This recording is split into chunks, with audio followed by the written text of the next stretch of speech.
लाल नदी के किनारे से मकान हटाए जाने की मुहिम चलाई गई है, लाल निशान लगाए गए हैं, एलिवेटेड रोड को लेकर बात है, ये जाम को लेकर बात है, गरीबों के हित की कोई बात नहीं। देखिए, जिस तरीके से देहरादून में जाम की स्थिति तो है, अगर देहरादून के जाम से का सुधार करने के लिए एलिवेटेड रोडों की आवश्यकता है, ठीक है। देहरादून के शहर ने या पूरे देश में हमारे देश की जनता ने हमेशा सरकारों का सहयोग किया है। जब जब किसी भी योजना को, जनहित की योजना को संपूर्ण करने की बात आई तो हमारे देश की जनता कंप्रोमाइज करते आ रही है।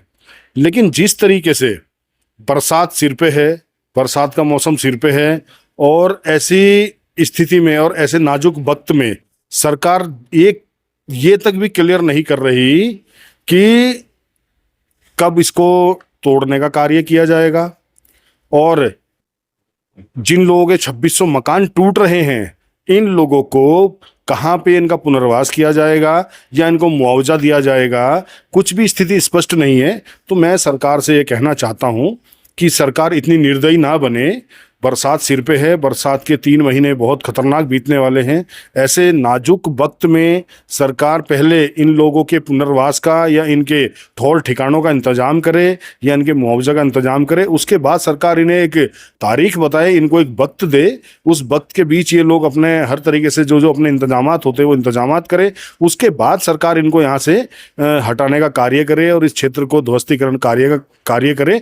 ये इस तरीके से बिल्कुल ना करे जैसे कि वहाँ निशान लगा दिए गए हैं और एक भय का माहौल बना दिया गया है, और ये बिल्कुल स्थिति स्पष्ट नहीं की जा रही है कब वहाँ पर डोजर चल जाए, बुलडोजर चल जाए, कब वहाँ पर ध्वस्ती करने की कार्यवाही हो जाए। तो ऐसे डर के माहौल को ना बनाएं, क्योंकि यह भी हमारे देश के नागरिक हैं और यह लोग भी सरकारों को वोट देते आ रहे हैं और इनके वोटों से ही सरकारें बनती आ रही हैं देहरादून की। और ये कोई 200-400 लोग नहीं है, 2600 मकान है। 2600 मकान का मतलब आप मान के चलिए 10 से 15 हज़ार लोगों का जीवन जो इस समय दांव पे लगा है। तो मैं यही सरकार से कहना चाहूँगा कि ठीक है, सरकार इस कार्य में अगर जनहित में इस कार्य को करना चाहती है तो पहले इनके इंतजाम किए जाएं।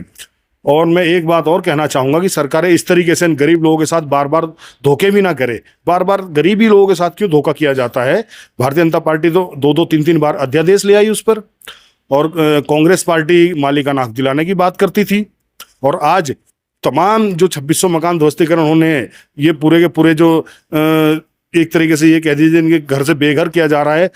भारतीय जनता पार्टी का कहाँ गया वो अध्यादेश, और कहाँ कांग्रेस पार्टी का मालिकाना हक दिलाने की जो बात होती थी, कहाँ गए वो कांग्रेसी? तो इन दोनों पार्टियों ने उत्तराखंड में, अगर हम बात करें उत्तराखंड की आम जनता की, गरीब जनता की या निचले स्तर के लोगों की, तो इन दोनों पार्टियों ने हमेशा इन लोगों को ठगा है।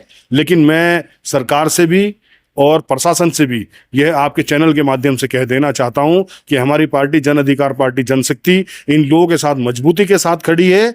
और सरकार से और प्रशासन से यही हमारी मांग है कि पहले इन लोगों का इंतजामात किया जाए, इन लोगों के पुनर्वास की पहले व्यवस्था की जाए, इन लोगों के मुआवजे की दर तय की जाए, और बरसात के बाद इस कार्य को किया जाए। ये हमारी पार्टी की तरफ से और मेरी तरफ से ये सरकार से और प्रशासन से मांग है। और यदि फिर भी सरकार ने कोई इन लोगों को के साथ इस बरसात के मौसम में बिना पुनर्वास तय किए और बिना मुआवजा तय किए सरकार ने अगर कोई जोर जबरदस्ती करने की कोशिश की, तो ये हमारी पार्टी इन लोगों के साथ मजबूती के साथ खड़ी है। और चाहे फिर आंदोलन किसी भी स्तर तक करना पड़े, हम आंदोलन के लिए भी बाध्य रहेंगे। और हम इन बस्ती वालों के साथ, इन बस्ती के लोगों के साथ, तन मन धन के साथ हमारी पूरी पार्टी इनके साथ खड़ी है।